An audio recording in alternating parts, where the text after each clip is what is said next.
Assalamualaikum warahmatullahi wabarakatuh. Puji sinareng syukur eta tetap kagungan Allah. Sholawat sinareng salam anu salawasna ngucur ka junjunan urang junjunan Rasulullah Muhammad sallallahu alaihi wasallam. Neraskeun deui perkawis bahasan anu salajengna. Bahasan anu salajengna nyaeta mangrupi kasadaran di luhureun akal, aya kasadaran akal, aya kasadaran di sahandapeun akal. Upami dina bahasa Indonesia nama alam di atas sadar, alam sadar, alam di bawah sadar. Dina bahasa Inggris nama law of attraction. Upami di atas sadar mah height of attraction. Upami telepat gitu ge. Urang dina bahasa Sunda bae, margi urang mah urang Sunda. Aya kasadaran anu manglapis-lapis tingkatanana. Kasadaran urang dina ranah akal dunya nyaeta kasadaran anu normal. Tah dina kasadaran eta tiasana mung dugi mentog dina kasadaran akal upami ngalangkungan lumpatna nu disebat maot teh. Jadi kasadaran anu akal eta upami teu tiasa naek ka luhur pasti lumpatna di dinya atanapi turun ka handap. Engke dinu bahasan kasadaran anu kaluhur mah kasadaran ultra disebatna. Eta bahasan salajengna urang bahas kasadaran anu kahandap heula, anu ti kasadaran akal, kasadaran normal urang sareng kasadaran anu kahandapna. Eta manglapis-lapis deui. Urang contokeun kasadaran alam impian, kasadaran anu kahipnotis, kasadaran jalmi anu mabok, kasadaran jalmi anu gangguan jiwa, benten deui lumpatna beuki handap, beuki jiga sato. Nah, perwujudan anu katingali ku urang ayeuna eta teh mangrupikeun ciri ngawartosan ta eta teh lapisan-lapisan kasadaran anu ngawujud, di mana kasadaran manusia tah wujudna bakal katingal. Upami kasadaranana kasadaran jalmi mabok bakal katingali prilakuna anu bahayana ayeuna seueur anu ngajarkeun gelombang alam bawah sadar anu disebut law of attraction teh. Tah eta teh ngudagna kana nafsu, kahayang, harepan, cita-cita anu pohara rendahna. Sabab seseueurna manusia ngudag kana kahayangna, tujuan hirupna anu salian ti ka Allah. Salaresna eta nafsu, beuki turun kasadaran urang sabab katarik ka handap dina kiasna. Kasadaran rendah teh ibaratkeun kasadaran jalmi anu mabok bade di bejaan oge diwartosan ku urang moal asup sabab kasadaranana kasadaran rendah. Manehna kadang-kadang teu ngarasa manehna mabok, malahan nyarios ge ka mana wae.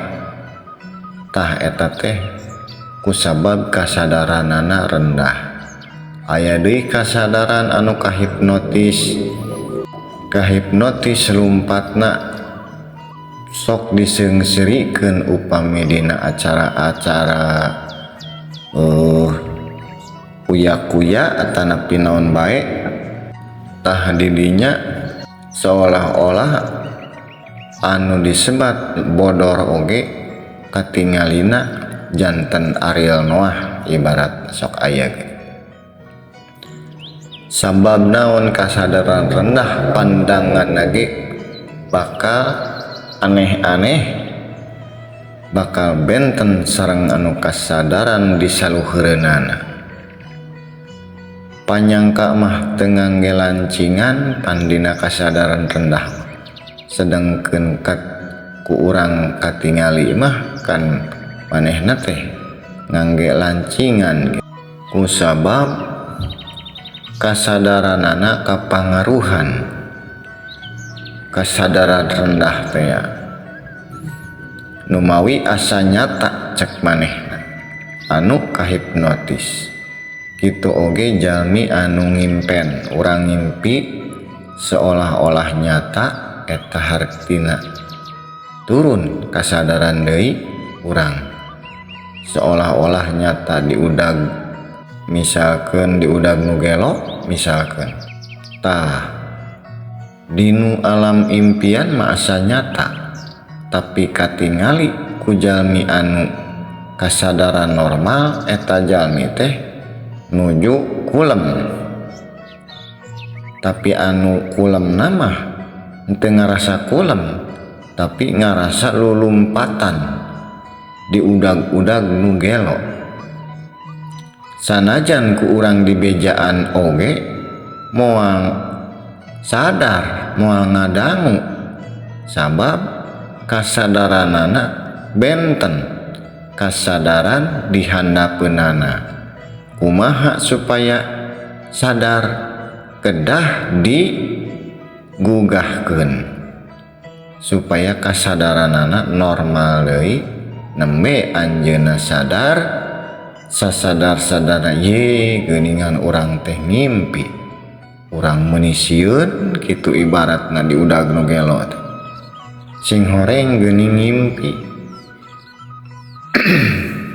Teras kasadaran anu jalmi anu gangguan jiwa misalkeun punten bae ieu mah ku urang katingalina pilucueun manehna sok nyarios, sok siga aya baturna sabab pandanganana kataringali pandangan kasadaran anu rendahna, malahan teu sadar ka dirina, teu apal ka dirina, beuki handap kasadaran, beuki teu wauh ka dirina, beuki luhur kasadaran, beuki nyaho, beuki wauh ka diri urang.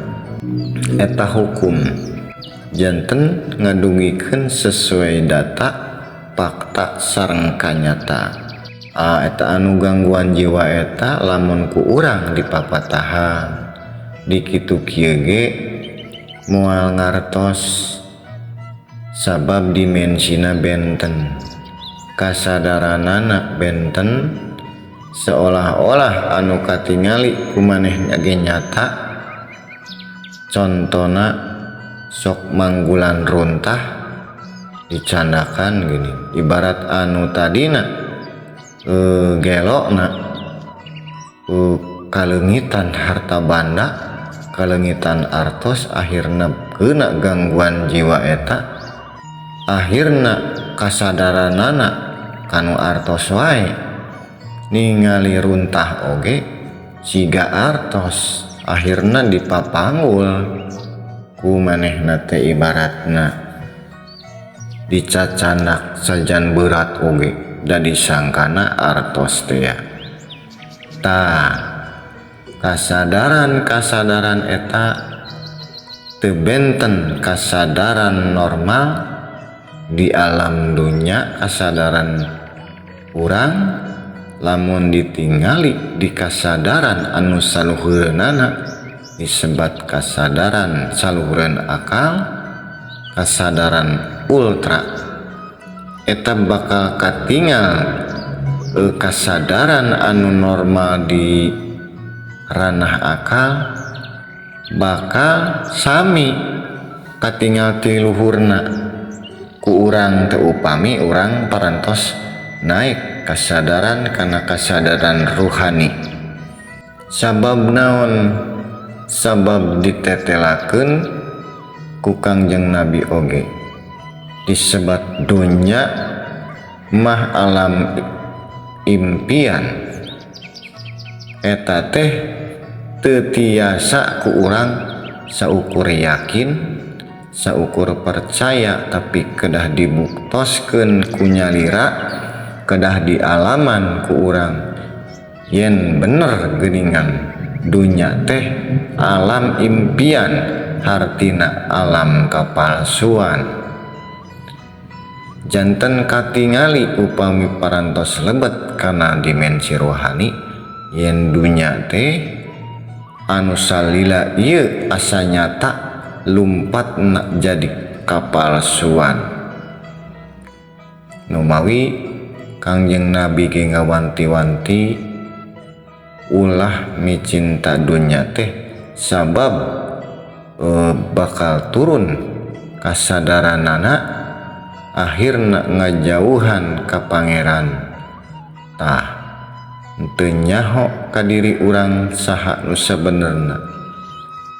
Tah dina kasadaran eta lamun cicing di dinya wae masih cicing di alam impian, teu benten alam anu mabok anu katarik ka alam rendah. Eta kasadaran anu rendah akibat ku nafsu kahayang hayang anu cita-cita anu ditarget urang kudu anu taun ieu. Tah eta bakal ngurung ka urang, mangaruhan nyurup. Nu bahayana lamun henteu laksana eta cita-cita kahayang teh akhirna jadi stres, malah nepi ka gangguan jiwa. Tah nu bahayana teh eta akhirna nafsu nu mata kaduhung badan anu katempuhan teh. Kumaha cenah solusina? Numawi kedah lebet Islam secara kapah teh jasmani sinareng rohani teh supados urang teu katarik kana kasadaran rendah. Sabab dina proses ilmu hakikat urang bakal naik kasadaran anu manglapis-lapis. Numawi dina kasadaran akal upami tos mentog lumpatna maot nu disebatna teh. Tah numawi aya katerangan urang kedah tiasa maot sateu acan mati. Janten eta proses nembus parantos benten urang nembus akhirat eta naik ta kasadaran dimensina naik deui anu disebat lapisan-lapisan langit. Lapisan-lapisan langit eta langit akhirat. Sanes langit anu katingali ieu tapi kasadaranana makin naik makin katingali. Ibarat urang naik pesawat kaluhur makin katingali beuki luhur makin alit akhirna eta anu tadina dihandap henteu kataringali lumpatna disebatna fata morgana teh. upami dimensi kasadaranna leuwih naik deui, leuwih leungit deui eta anu tadina ibarat urang tadina masih di handap, masih di bumi, begitu naik kana pesawat eta bumi ngalitan akhirna leungit tina pandangan urang nu aya katenangan upami eta pesawat parantos dina aya katenangan dina proses alam hakikat eta dina perjalanan rohani eta urang nembus atmosfer nanging undang-undang oge benten sabab undang-undang di luhur sareng di handap benten kedah hati-hati upami parantos di luhur mah sabab lamun misalkan pesawat dieureunkeun sakaligus tiasa murag langsung. Kasadaran eta kasadaran alam dunya, kasadaran akal lamun ku urang dipasihan wejangan atanapi dipasihan katerangan diwartosan gitu, dielingan lah cek paribasana. Didinya jalmi hese nangkep, kadang ngambek kadang tetarima sabab kasadaran anak masih di kasadaran akal normal dunia teh. Ibarat jalmi anu kahipnotis dibuatosan oge kalah ngambek sabab paningalina benten, kasadaranana benten. Urang najan diwartosan kumaha wae ge waleh teu daekeun narima sabab ngarasa disalah teu rumasa manehna salah, padahal justru ditingali dina kasadaran normal mah manehna teh salah paningali. Dina kasadaran dunia oge kasadaran normal upami diwartosan kuno kasadaran anu parantos naik kana kasadaran rohani sami bakal nentang numawi kunaon Kangjeng Nabi, para nabi nepi ka di baledogan, nepikeun ka di pergasa gitu sabab henteu tarima sabab kasadaran anak masih kasadaran akal dunia henteu katangkep, henteu sadar anu salaresna. Mungkin dilajeng deui ku simkuring sabab aya tamu heula ieu teh. Pangapunten, billahi taufiq wal hidayah. Wassalamualaikum warahmatullahi wabarakatuh.